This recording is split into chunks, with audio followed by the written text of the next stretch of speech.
Okay, I hope the pre-test went well and you kicked butt. If not, that's okay. There's a lot of lecture videos here to talk about material, and this is the first one. I've got a screen I'm going to share with you here in a second, if I haven't already. I think I am, yeah. Looking at some of my notes here, I have various sources for notes, and sometimes I'll put the actual notes under the camera, sometimes I'll just write things. So here we go. I want to go over some quick vocabulary. There's a lot of words in math that you need to know because I use them and they're used.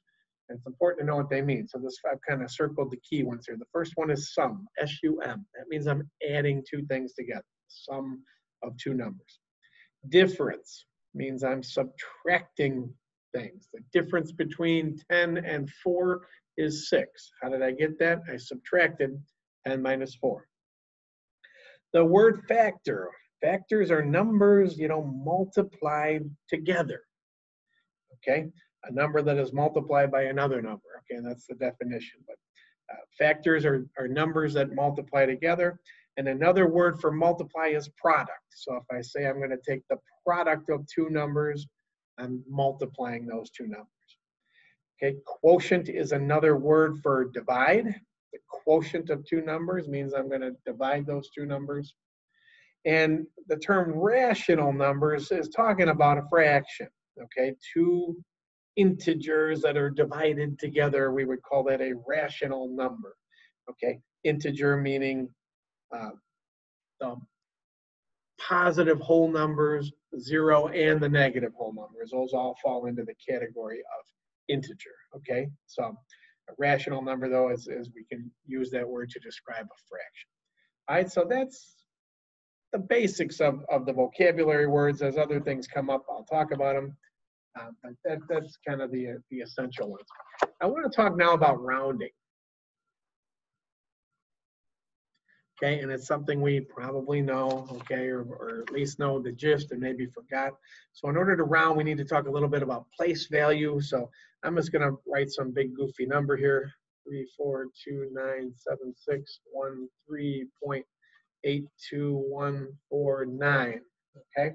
I just pulled that number out of the air. Let me fill in my commas here. I don't even know what we're talking about. All right. When you're rounding, you always have to round to a certain place value. So it's important to know these place values. Okay. If I focus on the left of the decimal, this is what we call the ones place, the first digit. Second digit is the tens place. Third digit is the hundreds place. Okay, if I covered everything up here, what am I looking at? 613. Okay, so it makes sense that that's the hundreds place. If I covered up to 6, I just have 13, so that 1 is in what we call the tens place. It's up to 10 and up to 100. Okay, so 613. Of course, if I reveal a little bit more, now it's 7,613. So we call that the thousands place. Thousands place. Okay, you know what this is going to be, the 10,000, etc. 100,000.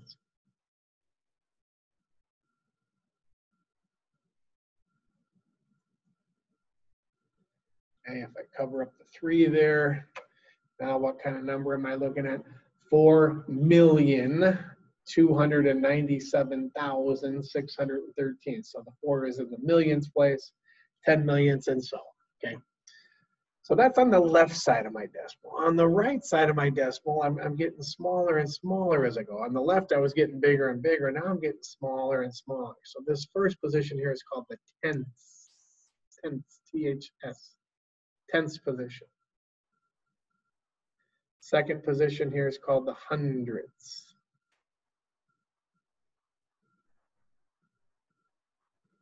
Help if I could spell hundreds.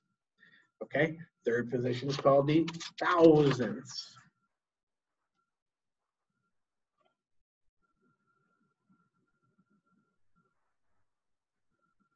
Okay, 10,000s, 100,000s, millions, etc., etc., etc.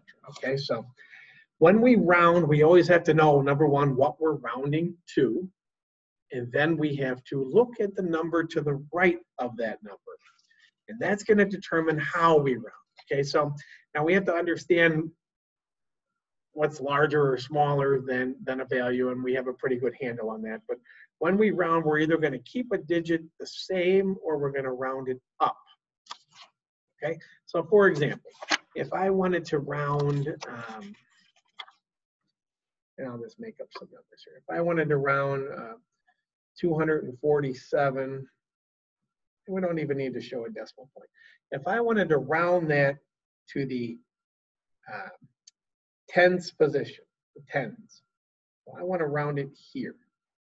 So that means it's either going to, the 4 is either going to stay a 4 or it's going to become a 5. And I look to the right to make that decision for me. If the number to the right is 5 or greater, I bump this up. So I'm going to round it up to 250. So everything after the number I round is going to go to a 0. Okay, so 250.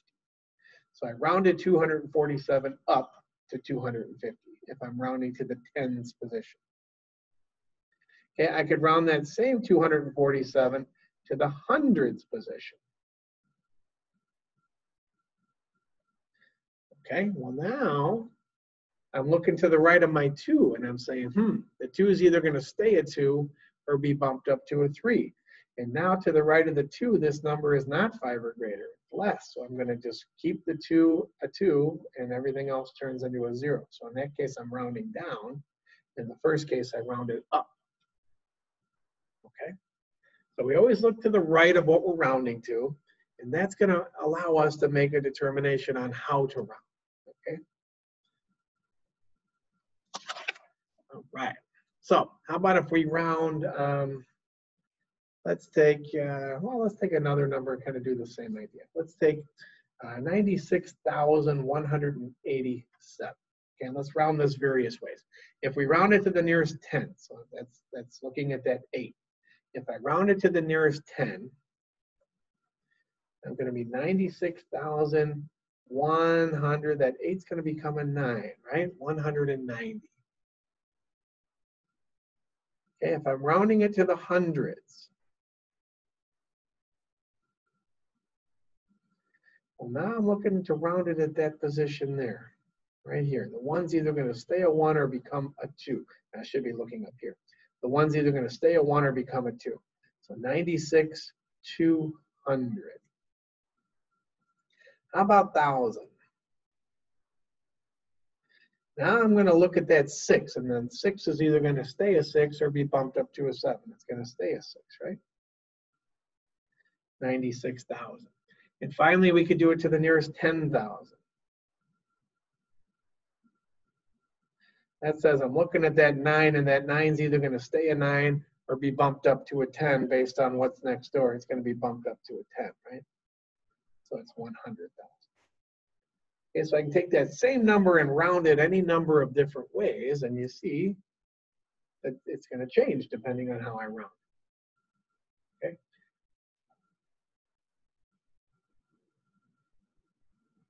All righty. Good, good, good. All right, what about on the small side of the old decimal there, smaller numbers?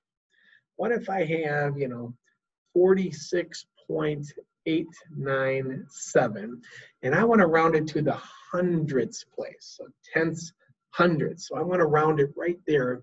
I look at that 9 and make a decision on how I want to round it. What do you think? What should we do? Should we round up or should we round down? Well, we look to the right and we say, we should round up. So the 9 becomes a 10. So in this case, it shifts the next number over also. So it's going to be 46.90. Instead of 89, it's going to be rounded up to a 90. Okay. We dropped the trailing zeros after that. The reason I kept this trailing 0 is because the 9 is what actually rounded up to a 10. So I want to show that 0. 7, if I had any more digits here, I'll stick a few more digits after there. All those digits, they turn into zeros, but I just dropped the trailing zeros after a decimal, okay, when I'm rounding. All right, so let me just keep with this same pattern here with this longer number that I created here. So that was the tenths. hundredths. What if I rounded it to the thousandths position? That would be 46.89. The 7 will remain a 7, right? And then the rest we drop off. The 1, 2, and 3 are gone. Okay. How about dollars and cents? You know, what if I have $293.48 and I want to round to the nearest dollar? Well, we have to have some idea what we're talking about. When I say nearest dollar, we're talking about the ones position, right? So that 3 is either going to remain a 3 or become a 4. So if I'm rounding to the nearest dollar, it stays a 3. Okay, I drop, there's no more cents to worry about. I've rounded it to the nearest dollar. How about rounding something to the nearest cent? What if I had some calculation that gave me, you know, $71.8986 there? Okay, well, that doesn't make sense to me because our world, we operate in dollars and cents. All these decimal points don't make sense to me, but some calculation could have got me there. Well, I want to round it to the nearest cent. That means I'm rounding that 9 right there to the nearest cent. And here's another case where that 9 bumps up to a 10. So it's going to turn the 89 into a 90. So $71.90. Okay, rounding. Let's do a few more. Let's take 2, 5, 4, 9, 3. Let's just throw some numbers in here. So I've got 25,493.314. Let's round it to the nearest 10,000. 10,000.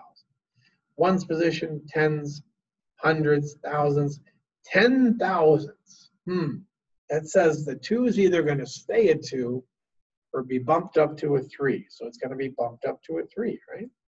So we're rounding it up to 30,000, okay? I'll fill in zeros for the remaining numbers above my decimal, but I won't, I'll do it now just to say it, I won't fill in those zeros. That's not doing anything, okay?